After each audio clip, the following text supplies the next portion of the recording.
All right, welcome in. Illinois just took care of business against Iowa State. Moving on to the Elite Eight, first time since obviously 2005 when they made it all the way to the national championship. This Illinois team, I guess we'll start here. Eventful day in Sweet 16 action. This Illinois team, the story with them has been that their offense is good enough, but is their defense good enough? Are they capable of getting stops? Are they capable of stringing together enough possessions defensively where they bring some effort, where they're cohesive, where they're not falling apart with getting back cut and losing track of what their assignments are and all that sort of stuff? That's been kind of the story with them all year. Their offensive firepower has never been called into question. That was true even when Terrence Shannon was out dealing with his stuff. Illinois has been able to score the basketball. The fear when we got to the NCAA tournament is, can they guard enough? Because you have to do both well to win a national championship. And I got to say, man, like they're not the best defensive team in the country, but the effort that they bring, and they've been this way really since the Big Ten tournament. I think they're good enough. I do. I think Illinois is playing good enough defense to win the national championship. Now they're going to have a very difficult draw. Obviously, next game playing UConn, who looks, oh my God, absolutely unstoppable. I mean, UConn, if ever a wagon has been a wagon, if a wagon could wagon, the wagon would wagon in the way that UConn is wagoning. TJ, this is we've never seen levels of wagoning that we're seeing out of UConn right now in the NCAA tournament. Look that up for me. Check that. Google that for me. Has a wagon ever wagoned to the It is I was saying this on the live stream about UConn. Like they are beating the shit out of teams so badly that like I feel like I'm not even really watching them in this tournament because there's other games going on while they're playing, and they get up so big that I'm like, all right, well, I'm going to go pay attention to the other game now. But yeah, Illinois, best offense in the country versus best defense in the country. The spotlight was on when Illinois had the ball. Who could they score enough on Iowa State's great defense? And yeah, they could, but really the story to me is that Illinois, it doesn't necessarily show in the stats. Like Iowa State shot the ball okay, and it wasn't like they were forcing a ton of turnovers. It was more like the tone that was set. I mean, Terrence Shannon is very good defensively. He is very, very good, and I think the entire unit is looking very cohesive, or at least cohesive enough. Like Illinois is not going to change their identity at this point in the season, but they're really buying in. I feel a buy-in from this team, and yeah, I do think that they are good enough to win a national championship, although the draw is very difficult, which we can get to in a little bit. So on the Iowa State side of things, Iowa State fans somehow, not all of them, but I was getting some pushback in the last couple of weeks that like I'm an Iowa State hater because I had mentioned in the times we had talked about like teams we thought could win the national championship and stuff like that. I kind of waffled on Iowa State, and I wasn't fully sure. I like how good they are, and I appreciate how they got to this point, and I respect the defense, and I respect the culture of the program, yada, yada, yada. At the end of the day, I felt like Lipsy and Gilbert are great guards in their first team all Big 12, and they deserve all the awards that they are going to win. But I felt like this Iowa State roster just didn't have enough of a special feel to it. There wasn't a spectacular player. There wasn't an otherworldly type talent on the roster. Like tonight, Curtis Jones was kind of the guy. He had 26 points for him off the bench. I feel like they overachieve for what the roster is, which sounds like an insult. And when you're in the NCAA tournament and you've made the Sweet 16, and you hear guys like me say that, you take it as an insult if you're the fans. But now, maybe not now. They did just end their season 10 minutes ago. Really, it was less than that, like 5 minutes ago. But maybe there's a moment over the summer where you look back and you realize, yeah, that team was actually pretty cool that they accomplished this. Again, I don't mean to say that these are bad basketball players. Marcus Damask and Terrence Shannon are the two best players on the floor tonight. Illinois just has like that top tier talent that I don't feel like Iowa State has. Momcilovic is really the guy for them, the freshman, the dude. He had 1 point. He had a terrible game tonight, but like he's the guy who like in flashes feels like he could be something special, but he's a freshman. He's inconsistent. That was my concern with Iowa State all along. The defense was incredible. The offense would go up and down. Tonight it started very, very slow, but really when it boiled down to like why I couldn't fully get there with Iowa State. And sometimes I talk myself into it. Sometimes I talk myself out. It was just the individual talent. It was like, do you have dudes who are going to play in the NBA, one, but more, not even as important as that, just like dudes that you watch night in and night out that are like otherworldly talents. That's the only way I could describe it. And I didn't really feel like they had that, even though that is with respect to Taman Lipsey and Keyshawn Gilbert, who are great players, but they're just not like that all-American level type guy that I feel like this team sort of needed to get over the hump. Anyway, Illinois, obviously a great win. People around here are going crazy. It is fun to live in Chicago. Does this count as a championship, by the way? Not now, but like if Illinois goes on to win a title, I said when I moved here I was going to deliver a championship to Chicago within 5 years. I think this counts. I know it's Champaign, but like there are a lot of Illinois fans around here, as you might imagine, in Chicago. So I'm going to count it, TJ. I think that counts if Illinois goes on to win the national championship. Let's go out west. Out west is where all the crazy stuff happens. So I might talk about UConn again. Probably not, to be completely honest. And that's no disrespect to UConn fans. It's like I said earlier, it's boring. What you're doing is boring in like a good way. And boring's not the right word. What you're doing, when there's another game on that's close and you're up by 25, I'm going to watch the other game. I'm going to lock in on the other game, and I'm not going to pay quite as much attention to the UConn game. So let's talk about the two games that I did spend a lot of time watching tonight. Alabama beats North Carolina, and Clemson beats Arizona. Coming into the Sweet 16, North Carolina, obviously the 1 seed, Arizona the 2 seed. Those were the two teams that were favored tonight, but those were the two teams that had the storylines. Is Caleb Love going to lead Arizona to the Elite Eight, where he will match up with his former team, North Carolina? And you have that whole storyline of R.J. Davis versus Caleb Love in L.A., which I guess doesn't really matter for the storyline, but as Rothstein pointed out on Part of My Take, it's the region of drama. It's Hollywood. This is the you have this great script that's laid out before you, and it's going to take place in Los Angeles. And two football schools step up and say, I don't think so. Not so fast. Bama beats Carolina. Clemson beats Arizona. I guess we'll start with the first one. Clemson knocking off Arizona. This Clemson team is good, I guess. I guess we're going with good now, because I never meant this as an insult with Clemson either. I've never said that I think Clemson is a dog shit team. It's just like it's baffling to me, and it's got to be a little bit baffling to Clemson fans. The last game we saw Clemson play before the NCAA tournament started, they lost by 21 points in the ACC tournament to Boston College. The game before that, they lost to Wake Forest. Not long before that, in the month of March, the first game they played in March, they lost to Notre Dame, a very, very bad Notre Dame team. So trying to figure out how good the Clemson team is has been confusing. But tonight, they basically, I didn't even really feel like Clemson played all that well. They just like didn't screw up. I mean, to me, the story was more that like Arizona kept shooting themselves in the foot, which is part of the game. Like Clemson just played fundamentally sound basketball and backdoored the shit out of Arizona. Like PJ Hall and Shefflin were just getting whatever they wanted on Arizona's defense. Chase Hunter, obviously the star and the big and one at the end of the game. Yeah, they're playing solid basketball, but I think even Brad Brownell is like scratching his head a little bit. Like, why are teams? Why does every team we play in this tournament suck ass when we play them?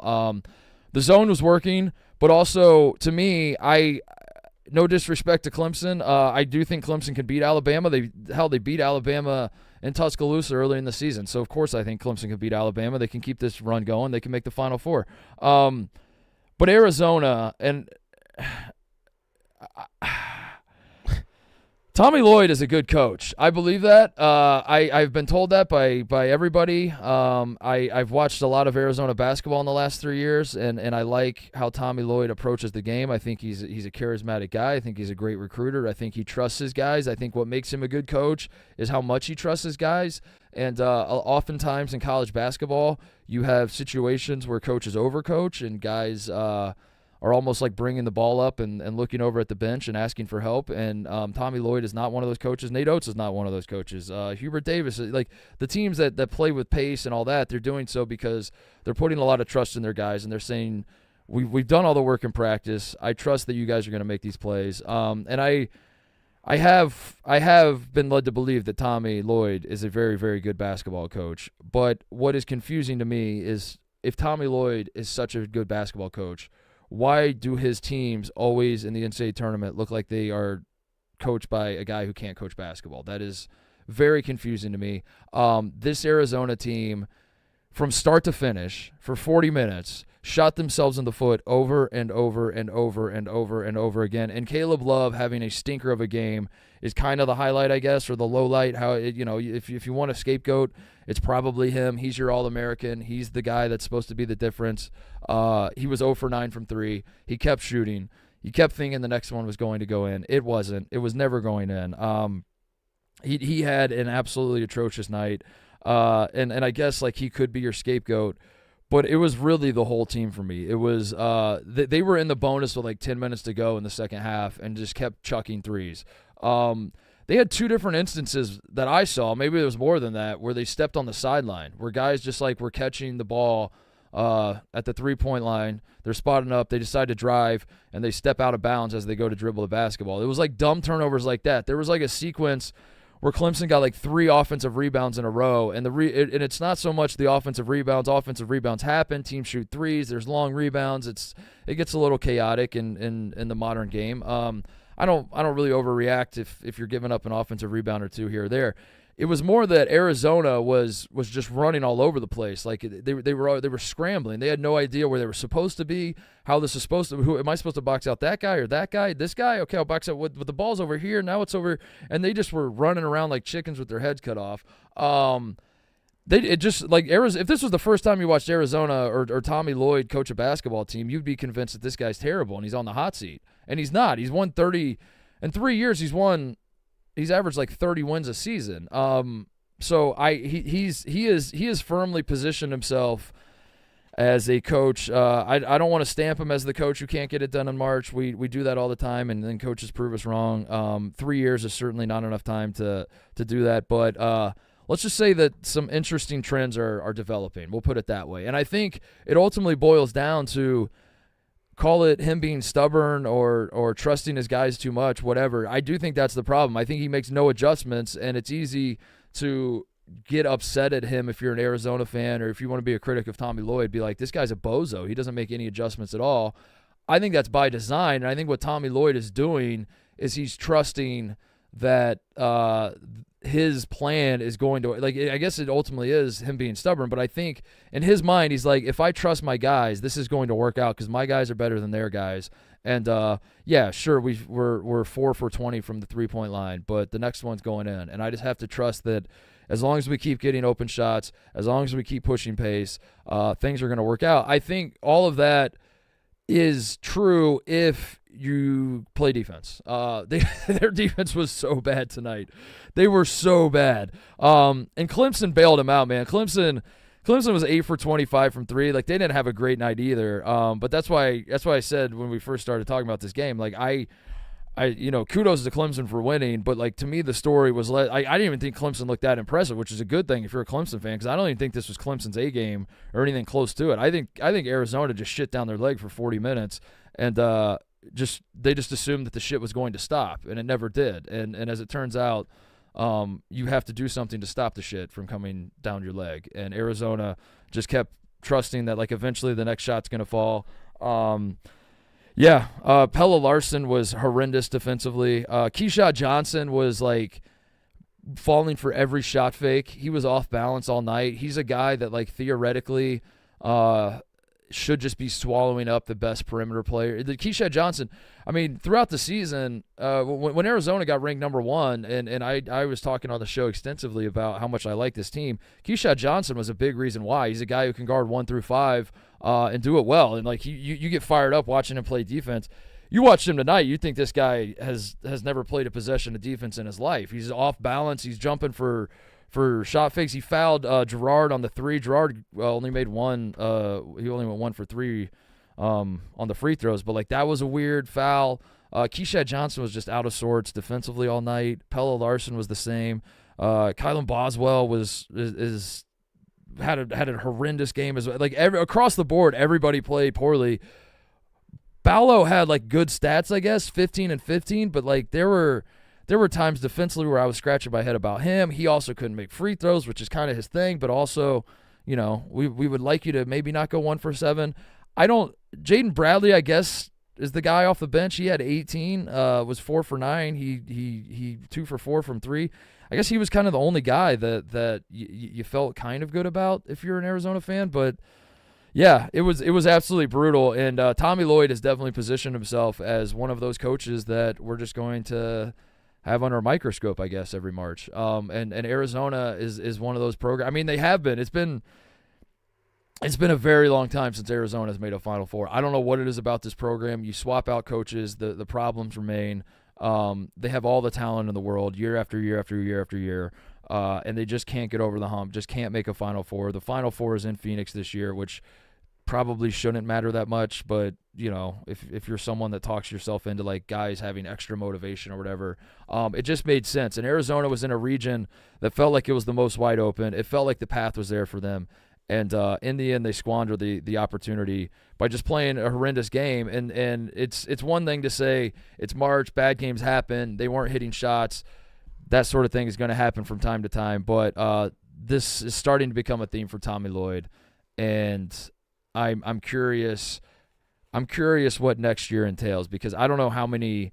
Like, coming off of losing to a 15 seed, yeah, you made the Sweet 16 this year, but like, given how good this team was, I don't think we're popping champagne for Arizona making a sweep for beating Long Beach State and Dayton. I don't think we're exactly saying Tommy Lloyd got the monkey off his back. So yeah, it's going to be interesting moving forward. DraftKings. The thrill and excitement of March Mania is here, and DraftKings Sportsbook, one of America's top-rated sportsbook apps, is giving new customers a shot to turn $5 into $150 instantly in bonus bets with any college basketball bet. North Carolina listeners, oof. Hey, there are other schools in North Carolina that are playing tomorrow. It's not just the Tar Heels. North Carolina listeners, don't forget DraftKings Sportsbook is now live in your state. Download the DraftKings Sportsbook app and use code Titus. New customers can bet $5 to get $150 instantly in bonus bets. Only at DraftKings Sportsbook with code Titus. The crown is yours. Clemson, funny stat about Clemson. And our friend Jim Root, who comes on the show all the time, I saw he tweeted this out, and then got in the trenches a little bit with the Clemson fans, because they, rightfully so. I love the passion of March. I love you're a Clemson basketball fan.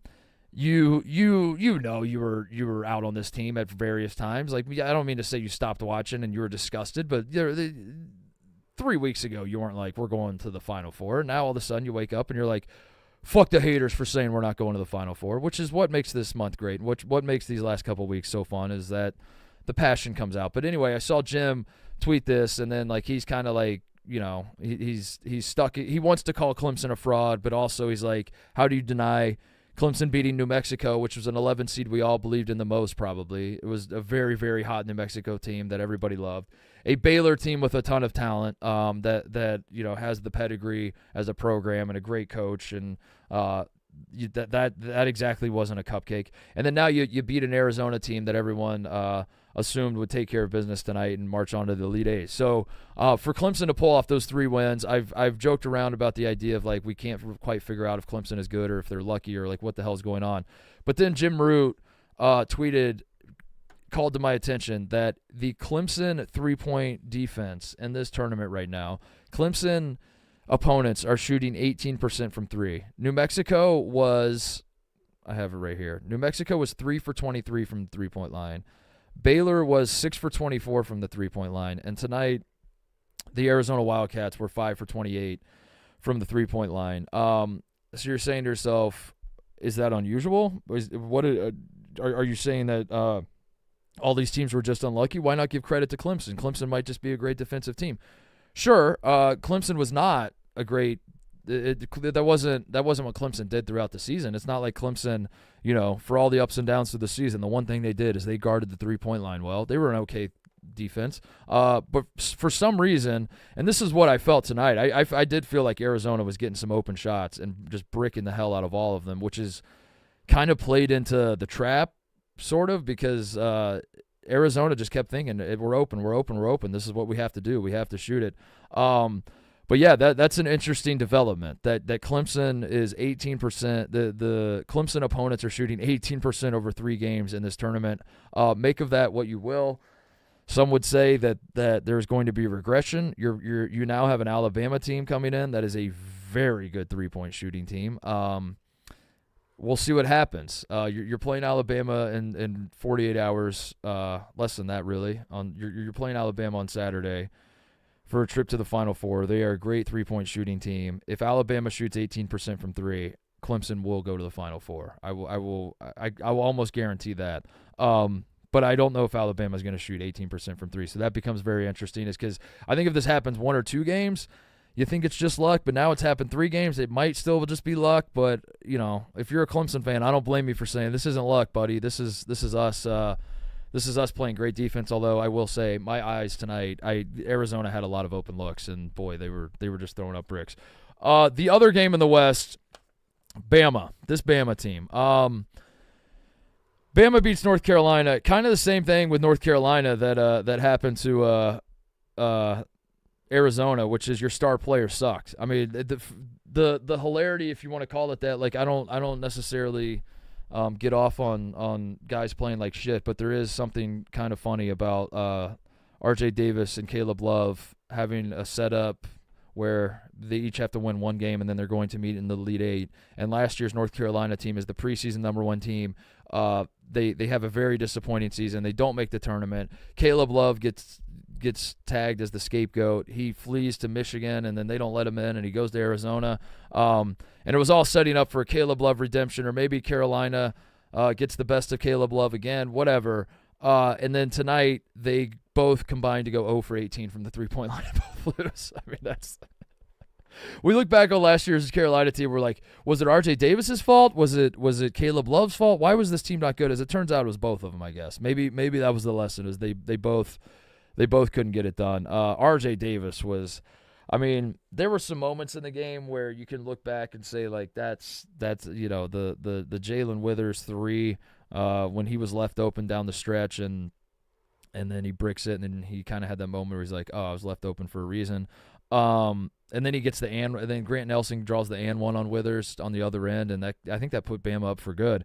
You can point to like that sequence. You can point to the Armando Bacot missed dunk. Yeah, I mean Grant Nelson was unbelievable. But to me, if you're trying to like figure out like why North Carolina lost this game, because you could also, I mean, Bacot got 3 fouls. I think Hubert Davis maybe left him on the bench a little too long. Could have brought him back. Bacot finished the game with 3 fouls. He was a little worried about Bacot getting his 4th foul. Bacot gets his 4th foul. He's not out of the game, so I don't really understand why we were stressing so much about Bacot getting his 4th. They were so worried about the idea of Bacot fouling out that I think they left him on the bench a little too long. In the end, your All-American can't go 4 for 20. You can't go 0 for 9 from the three-point line and go 4 for 20 and expect to beat a good team, a good Alabama team in the Sweet 16. Grant Nelson, though, was incredible. Cold-ass white boy Grant Nelson. Bama was just going iso ball with Grant Nelson, finding whatever matchup they wanted, letting him cook, and it was a sight to behold. He hasn't really been playing well as of late, but he did tonight and had 24 points and 12 boards and 2 for 2 from 3, some daggers. He was doing it in every which way, and Bama moves on. And Bama, I mean, I've been up and down on Bama all year. I still really don't feel like I'll say this in the same way I've talked about Illinois, that Illinois' defense is coming around. I do think Bama's defense has gotten better, and I think the concern about Bama's defense was very real. And I think if you watch Bama throughout the year, and you were someone that believes that they didn't play good enough defense, I don't think you look at them now in the Elite Eight and look back on it and be like, were we all wrong about that? Were they actually good at defense? And no, they weren't. Your eyes didn't lie to you throughout the regular season. I do think they've stepped it up though, and I think like Bama, just like Illinois, is so offensively minded that and so good and so hard to guard that I don't think they have to be, they don't have to be Houston and Iowa State on the defensive end. They just have to show some sort of effort and show the give a fuck. And I do think that Bama is sort of turning a corner on the give a fuck. Now, part of that was the game against Grand Canyon was disgusting, the last game. So that kind of helps with the perception. But yeah, I mean they were bottling up RJ Davis. RJ Davis wasn't hitting threes, and ideally a guy like RJ Davis not hitting shots, he gets some easy ones going to the rim, and he tried that, and Bama was just swallowing him alive at the rim, and making life very, very difficult for him with their length. So that has been the concern with Bama all year is like, one, if we're comparing Bama to last year, which, last year's team obviously lost in this round. This year's team has moved on, but I still think last year's team was better. One, they don't play defense anywhere close to as good as last year's team. We're getting better at that. Number two, they don't have I've been saying I don't think they have, and I think this is still true, but they don't have the top talent that last year's team had, which is say they don't have Brandon Miller. They still don't. But if Grant Nelson plays like this, if you have a guy in Grant Nelson, because Mark Sears is already very good. Mark Sears is already one of the best point guards in the country, and runs that offense so well, and is deserving of All-American honors. I don't know where he'll end up in that regard, but I had Mark Sears on one of my All-American teams. I think he's an incredible basketball player, and he's so perfect for this offense. But Mark Sears is not, as to use the same terminology as I used at Iowa State, I don't feel like Mark Sears is quite like that otherworldly level. Now, Grant Nelson, if we get this Grant Nelson, I think Bama has their guy. I think if you have a 6'11" guy that can put it on the floor, that can shoot it, that no matter who is guarding him, it's a mismatch nightmare for the other team, and he's aggressive like that, I think if Grant Nelson plays like this, then suddenly that concern of like, does Bama have that top talent, that otherworldly talent, that concern goes away. I mean, they had that tonight in Grant Nelson. He was absolutely balling out, and the rest of the guys play well too. Bama is, they're rolling right now, and I don't know. The Bama-Clemson game becomes very, very interesting. Are Dabo and Saban going to be there? I guess. We have Bama versus. I'm disgusted by this now that I look at it. I generally get excited about new teams breaking through and setting up a situation where you're introducing like a new fan base to college basketball, more or less. I think that's good for the sport. I do think that the ideal Final Four has like a 2 or 3 blue bloods and then one newcomer to get like people excited. So we're gonna have that. We're gonna have Bama or Clemson in the Final Four this year.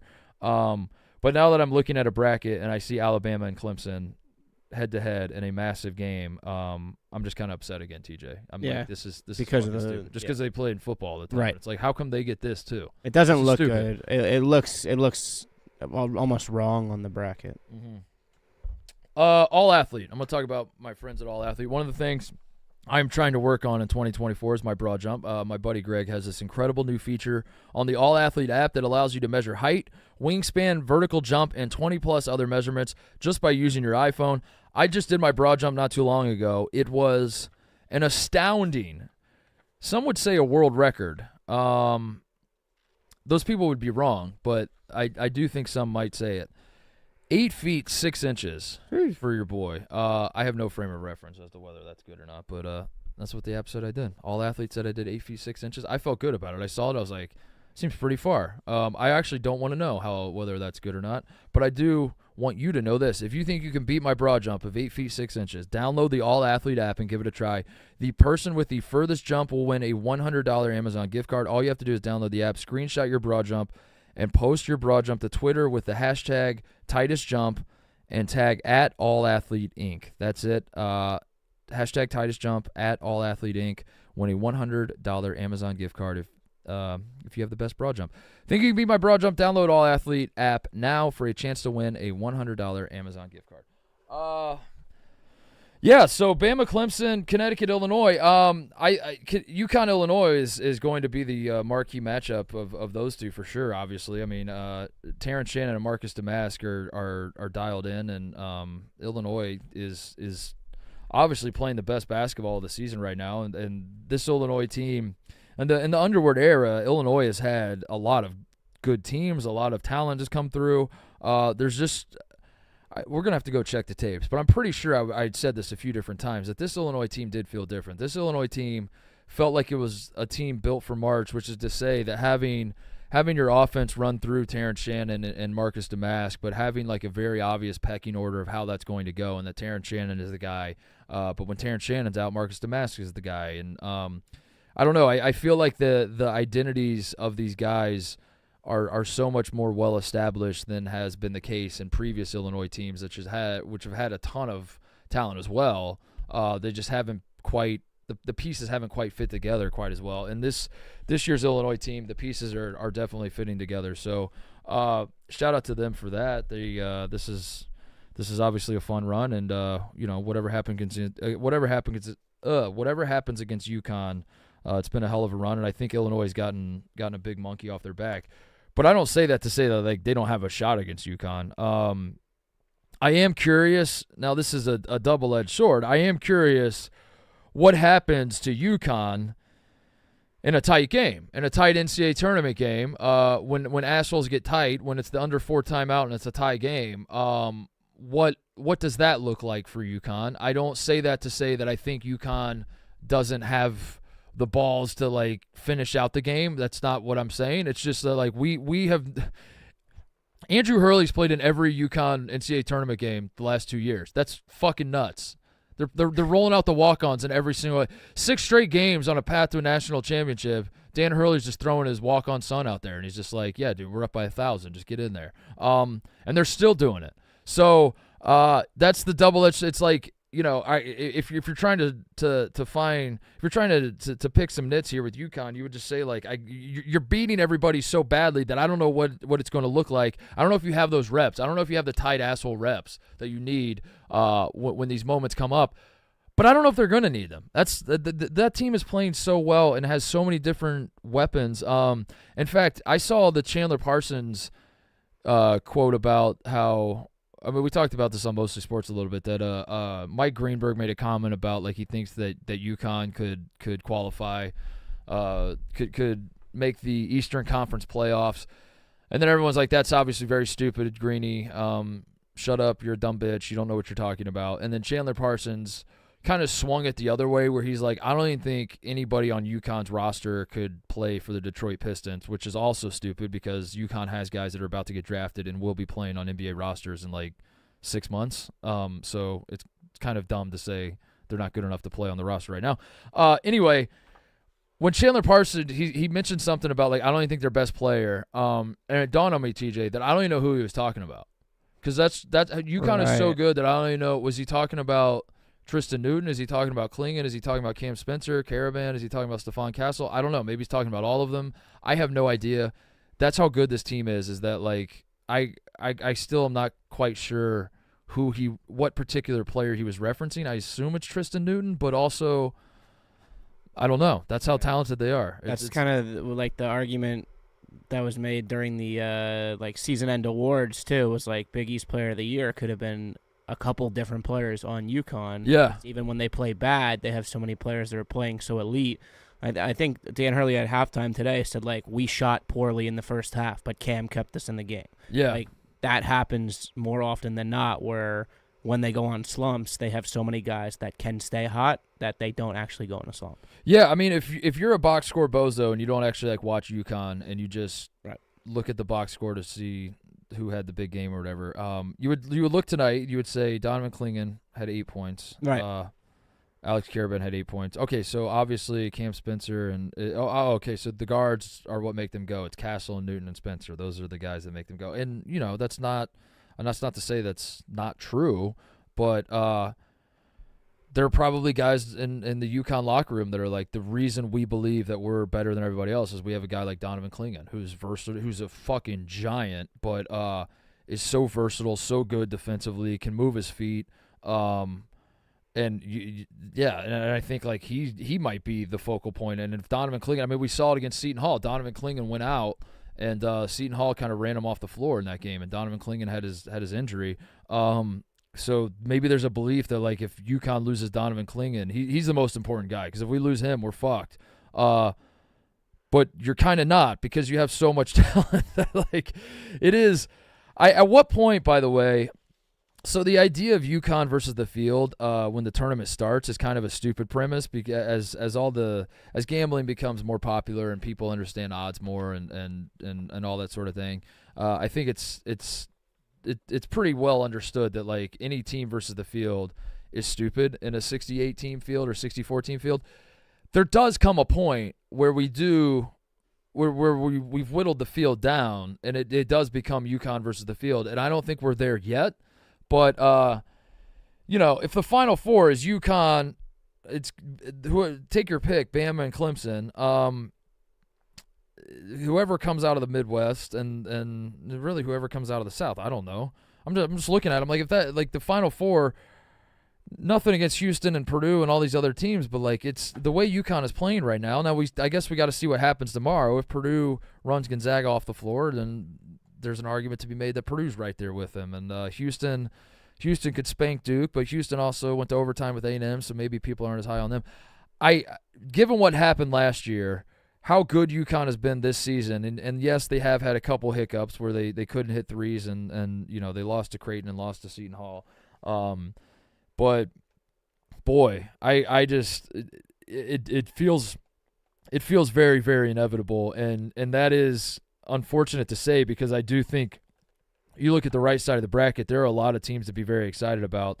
But that's why we play the games. UConn is really good, but they're not unbeatable, and that's why we have to play these games. But that's where I'm at right now is I find myself watching very little UConn basketball in March because they are so dominant. That's so backwards. You would think that the team that is playing the best would be the team I would watch the most, but instead they are winning by so much that I'm actually not watching them much at all.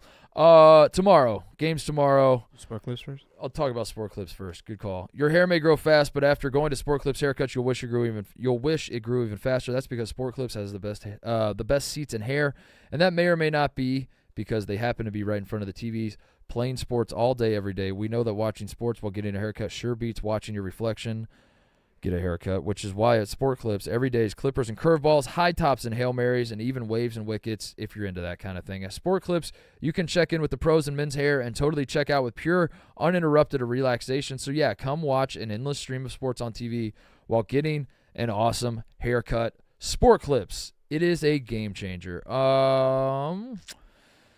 Games tomorrow. We can talk about some of these games tomorrow. I'm trying to make sure I hit everything I wanted to say about the games tonight. Shout out to Elliot Cadeau for hitting a couple threes, by the way. It got really ugly against Michigan State. They were leaving him wide open and laughing at him and daring him to shoot. And, he was horrendous from three this year, but he hit 2 threes tonight. It was very funny. I think the guys in the room were left convinced that Elliot Cadeau was a shooter. And I was laughing to myself because he hit like his first 2 looks, and everyone's like, you can't leave that guy open. And I'm like, Michigan State literally did that exact thing and was laughing in his face. But he hit 2 threes tonight for North Carolina, so good for him. Games tomorrow, Houston-Duke. I think Houston – I have to believe that Houston is just going to eat Duke alive. I have to believe that Houston – this is going to be a culture win. Now we're putting a lot of stock in what happened last year when Duke met Tennessee that was in the second round, I believe. I think that was the second round. When Duke played Tennessee and Tennessee Plajic threw an elbow at Filipowski's face, and Filipowski spent the whole game just looking at the refs like, is this how it's going to be? And the refs were like, yes, we're just going to allow. This is not a basketball game. This is an MMA fight. I don't think it's going to be that bad. I think Houston is great defensively, but they're not necessarily trying to muck it up. They're just really solid defensively and play a physical brand of basketball. But be that as it may, I have to expect that Houston's going to swallow Duke alive. But that's going to be – if Duke does beat Houston, it's not just a 4 beating a 1 because Alabama beat North Carolina, and we're now at a point where we have to start taking Alabama seriously as a national title contender.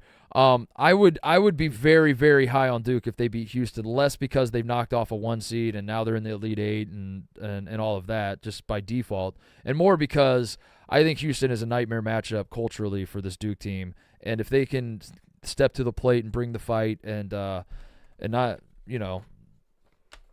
be soft. That would tell me a lot about who this Duke team is now, and at that point, I think we have to believe that they can win the national championship. NC State Marquette, that's probably the game we're least excited about, which is not a slight on NC State or Marquette, either one. It's just that the other 3 I think are absolute banger games. That Purdue Gonzaga to me is going to be the most fascinating game to watch. I think Gonzaga, we talked about it a little bit last show when we were previewing the Sweet 16. I think, as is the case with every Purdue game, Zach Edey is going to be the focal point on both ends of the floor. And Gonzaga, against Kansas ran a trillion ball screens and put Hunter Dickinson in ball screen defense over and over and over and over and over again.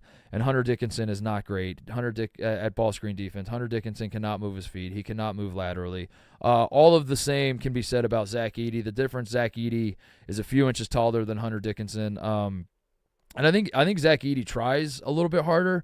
I think Zach Edey like hears people like me say that he can't move laterally and takes it as a challenge. And like there are times where he will get down in a stance. We're very, very close to a Zach Edey floor slap, by the way. Like it does feel like there are times where he gets ISO'd, where guards get Edey in they come off a ball screen, there's a switch for whatever reason. Now they back it out and they got Edey one-on-one. I feel like we're getting close to an Edey floor slap because he's getting down in a stance. Now, it doesn't always work out for him. Sometimes it does, sometimes it doesn't. And I still don't think he's great defensively in that regard. But, yeah, Gonzaga is going to put his lateral movement to the test. They're going to put Purdue's ball screen defense to the test over and over and over again. And if Purdue stops them 20 times in a row, they're going to, the 21st time down the floor, they're going to do it again, and they're going to do it again. And Purdue's going to have to just do that over and over and over again. But on the flip side, you have Graham Ike. Oh, by the way, Gonzaga with Ben Gregg, they have a big dude who can step out and shoot a 3 too. I think this Gonzaga roster and the way they're playing right now is a good matchup for knocking off Purdue. I think like this Gonzaga team on offense fits the profile of a team of how you would attack Purdue's defense, both how they're playing right now, but also the roster and the way they all play together. But then on the other side, how do you guard Zach Edey? Graham Ike is very foul prone. I don't know if you want him guarding him. I don't know what that's going to look like. I don't know how you're going to send doubles, all that sort of stuff. It's a problem that every team seems to have with Zach Edey. So that's going to be very fascinating. I think I don't necessarily think that'll be the best game, but it will be the most fascinating game. I think the best game will be Creighton, Tennessee. And I think we're going to see two cold-ass white boys in Baylor Shireman, at least two cold-ass white boys in Dalton-Knecht and Baylor Shireman. Stephen Ashworth has been joining the mix too. I think it's going to come down to like Trey Alexander and Zakai Ziegler and Trey Alexander. I don't mean to say he's Baylor Shireman's sidekick. He's probably the best player on Creighton, but I don't know. Creighton has the same problem UConn has. They have a lot of talented guys. But Trey Alexander's very, very good. Zakai Ziegler is as well. I think this game is going to be won less by the guys at the top, and it's going to be less about, like, did Baylor Shireman have 30 and 12 rebounds, or did Dalton-Knecht have 40 or, like, whatever. And I think it's more Zakai Ziegler and Adu and the rest of maybe Vescovy comes alive in this game, or the Creighton guys, Mason Miller might have a big game. I think it's more the secondary characters and less of the star power is going to make the difference. So tomorrow should be a lot of fun. Tonight was a lot of fun. The madness is here. We're still getting, you look at the West. We predicted that region to be the region of chaos. If you were filling out your bracket to start the tournament and you wanted to take a swing on a long shot team making the Final Four, the West made the most sense. Then the Sweet 16 gets set, and you're looking at it and you're saying, never mind, maybe it is just going to be North Carolina, Arizona. Maybe it's going to be chalk. And here we are. It's a 4 seed versus a 6 seed, two football schools that are not exactly familiar with the Final Four going up against each other. But they're still two great teams, and I think that was the excitement about what this Sweet 16 is. If NC State wins tomorrow and Duke wins tomorrow and the ACC keeps this magical thing running, which, by the way, very confusing where we're at with the ACC narrative, because Clemson beating Arizona means the ACC is dominant. We were all disrespecting the ACC, and we need to show more love to the ACC, but then the ACC's best team just lost to Alabama, so that's confusing. And also, Virginia was in the ACC this year, and they finished third, and they were the laughingstock of college basketball. But also, NC State might win tomorrow, so then we're back in on the ACC. I don't know. This is why I don't care about conferences, conference narratives. It's all very stupid. But anyway, I'll shut up now. Thank you to everybody watching. Thank you to everybody listening. I'll be back tomorrow night after the games. Fun night of hoops tonight. Let's keep it rolling tomorrow with 4 great games. We'll see you then.